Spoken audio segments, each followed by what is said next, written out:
चुनाव के पहले जो पॉलिटिकल पार्टियां बड़े बड़े मुफ्त के वादे करती हैं, हमने उसको चैलेंज किया है सुप्रीम कोर्ट में। और बहुत बड़ी हमें खुशी इस बात की है कि सुप्रीम कोर्ट इस मामले को सुनने के लिए 3 जजों की बेंच बनाने के लिए तैयार हो गया है।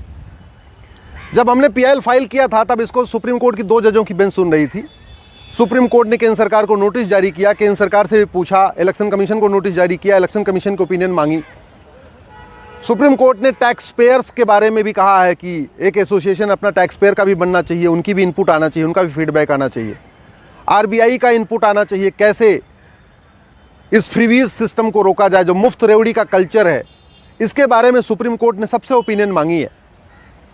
सुप्रीम कोर्ट ने मुफ्तखोरी रोकने के लिए आरबीआई की ओपिनियन मांगी है, फाइनेंस कमीशन को ओपिनियन मांगी है, इलेक्शन कमीशन को ओपिनियन मांगी है, केंद्र सरकार की ओपिनियन मांगी है। इसके अलावा सुप्रीम कोर्ट का कहना है कि टैक्स पेयर का भी अपना एक एसोसिएशन होना चाहिए, चूँकि पूरा देश करदाताओं के पैसे से चलता है।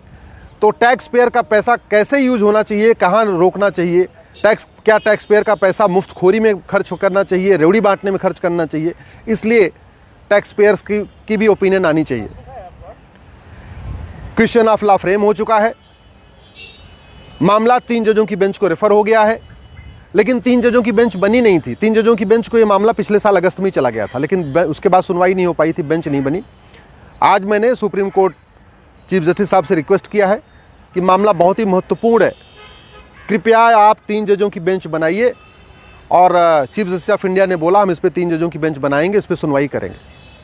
मैंने अपने पीआईएल में यही कहा है कि 70 लाख करोड़ रुपए का कर्जा तो राज्यों के ऊपर है, राज्यों के ऊपर 70 लाख करोड़ का कर्जा है। कोई ऐसी राज्य सरकार नहीं है भारत में जो कर्जे में नहीं है। इवन सबसे ज़्यादा ढोल पीटने वाली दिल्ली की सरकार, केजरीवाल की सरकार, ये भी 55,000 करोड़ के कर्जे में है। 55,000 करोड़ का कर्जा तो दिल्ली के ऊपर है, 3 लाख करोड़ का कर्जा पंजाब के ऊपर है, बिहार के ऊपर भी 3 लाख करोड़ का कर्जा है, लगभग 3 लाख करोड़ का कर्जा केरल के ऊपर है, उत्तर प्रदेश में 6 लाख करोड़ का कर्जा है। तो भारत की ऐसी कोई सरकार नहीं है जिसके ऊपर 50,000 करोड़ या 1 लाख करोड़ या 2 लाख करोड़ 3 लाख करोड़ का कर्जा नहीं है। टोटल कर्जा 70 लाख करोड़ का हो गया है राज्यों के ऊपर, लगभग 80 लाख करोड़ का कर्जा केंद्र के ऊपर है। तो अगर पूरा देखें तो भारत इस समय 150 लाख करोड़ के कर्जे में है, 150 लाख करोड़ के कर्जे में। ये जितना डेवलपमेंट हो रहा है ये सब कुछ अपने पैसे से नहीं हो रहा है, उधारी ले लेके हो रहा है। राज्य सरकार केंद्र सरकार से उधारी लेती है, केंद्र सरकार वर्ल्ड बैंक से उधारी लेती है, केंद्र सरकार फला से उधारी लेती है, अलग अलग उधारी लेके काम चल रहा है। तो मैंने सुप्रीम कोर्ट से यही निवेदन किया कि अगर अपने पास पैसा ना हो, उधारी लिया जाए, तो उधारी लेके कभी हलवा पूड़ी नहीं खाते। उधारी करके तो सिंपल रोटी चावल दाल रोटी सब्जी खाया जाता है। लेकिन चुनाव जीतने के लिए पॉलिटिकल पार्टियां उधारी भी कर रही हैं, उधार लेती चली जा रही हैं, और लेते लेते लाखों करोड़ का 70 लाख करोड़ राज्यों के कर्जा हो गया। इसके बावजूद जब भी कोई चुनाव आता है तब फिर से शुरू हो जाएगा, हम स्मार्टफोन देंगे, कोई कहता हम कलर टीवी देंगे, कोई कह रहा हम वॉशिंग मशीन देंगे, कोई कह रहा हम मंगलसूत्र देंगे, कोई कह रहा कुछ देंगे। फंडामेंटल राइट तो पूरा हो नहीं पा रहा है। कोई भी पॉलिटिकल पार्टी शुद्ध हवा देने का वादा नहीं करती, शुद्ध पानी देने का वादा नहीं करती, शुद्ध जो है अच्छी शिक्षा देने का वादा नहीं करती, अच्छा हॉस्पिटल का वादा नहीं करती, अच्छे स्कूल का वादा नहीं करती। वादा क्या करेंगे? मुफ्त में फला, मुफ्त में फला। अरे भैया पैसे ले लो लेकिन शुद्ध तो दो।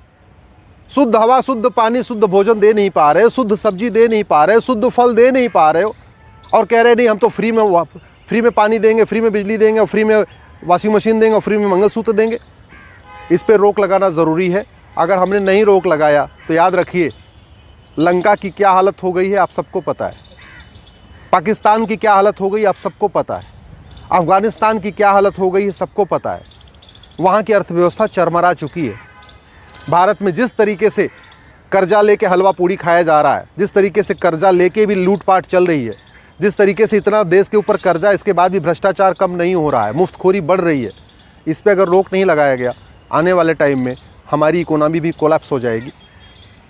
आप सब भी इस पर आवाज़ उठाइए, मुफ्तखोरी के ऊपर आवाज़ उठाइए, मुफ्तखोरी के खिलाफ बोलिए, सोशल मीडिया में लिखिए, इस वीडियो को अधिक से अधिक शेयर करिए, लोगों को पता तो चले कि ये जो राज्य सरकारें मुफ्त का वादा करें उनके ऊपर कर्जा कितना है।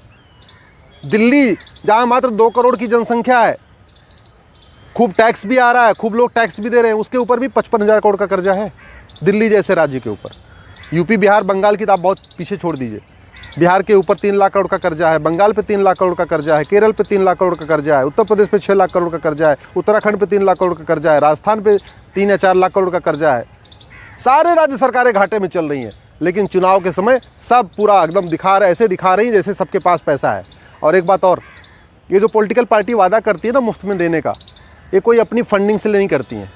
कोई पॉलिटिकल पार्टी जो उसको चंदा मिलता है उससे कुछ भी फ्री में नहीं देती है। जो यहाँ पे करदाता टैक्स देते हैं उन्हीं में ही अपना नाम कमाती है। तो पैसा करदाताओं का और नाम कमाती हैं पॉलिटिकल पार्टियाँ। पैसा करदाताओं का और नाम कमाते हैं नेता कि मैंने ये दे दिया, मैंने ये दे दिया, मैंने ये दे दिया। भाई कोई भी नेता अपने जेब से कोई 1 रुपये खर्च करता है क्या? कोई पॉलिटिकल पार्टी अपने जेब से 1 रुपये खर्च करती है क्या? पैसा किसका है? हमारा और आपका। तो हमारा आपका पैसा सही से उपयोग हो, सही जगह उपयोग हो, उसका दुरुपयोग न हो, मुफ्त रेवड़ी में उसका दुरुपयोग न हो, इसके खिलाफ आवाज़ उठाइए। अगर आप ऐसे ही पॉलिटिकल पार्टियों के बारे में सोचते रहेंगे, अगर आप पॉलिटिकल पार्टियों से ऊपर नहीं उठेंगे, दल गुलामी नहीं छोड़ेंगे, राष्ट्र के बारे में नहीं सोचेंगे, तो याद रखिए हमारी आने वाली पीढ़ियों का वही हाल होगा जो आज लंका में हो रहा है, जो पाकिस्तान में हो रहा है, जो बांग्लादेश में हो रहा है, जो अफ़गानिस्तान में हो रहा है। वही हाल हमारे बच्चों का भी होगा। मैं आपसे निवेदन करता हूँ, प्लीज़ दल गुलामी छोड़िए, पॉलिटिकल पार्टियों से ऊपर उठिए, सपाई बसपाई भाजपाई नहीं, सबसे पहले भारतीय बनिए।